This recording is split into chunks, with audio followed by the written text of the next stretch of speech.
ये जनाब राजा बाज़ार मुकम्मल तौर पर बाज़ार बंद है और ताजर बरादरी की मुकम्मल तौर पर जीत है।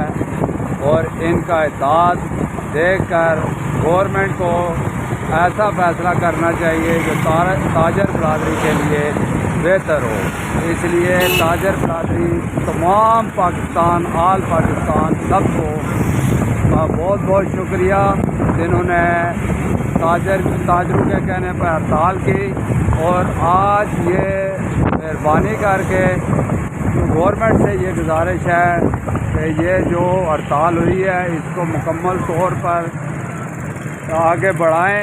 अगरचे वो मुतालबात हमारे नहीं मानते ताजर बरादरी के, तो इस आगे इसको तमाम ताजर बरादरी मशावरत के साथ आगे लेकर जाए ताकि ये जो टैक्सेस हैं, बिजली के बिल हैं, ये इनसे हमारी जान छूटे।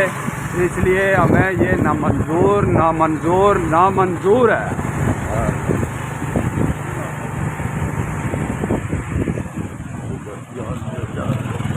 ओहो अलीम तुझे खवानी पहले पूरी ले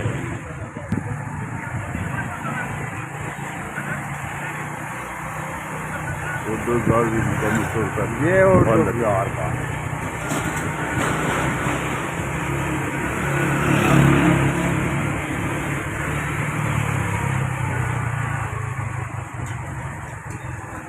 सामने ये मोती बाज़ार कलाम बाज़ार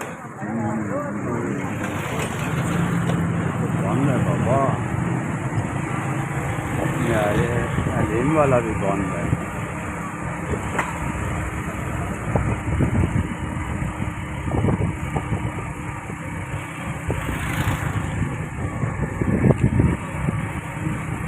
ये बोर्ड बाज़ार, ये बोर्ड बाज़ार, ये सामने मोती बाज़ार, ये सामने सराफा बाज़ार, तमाम बाज़ार बंद हैं।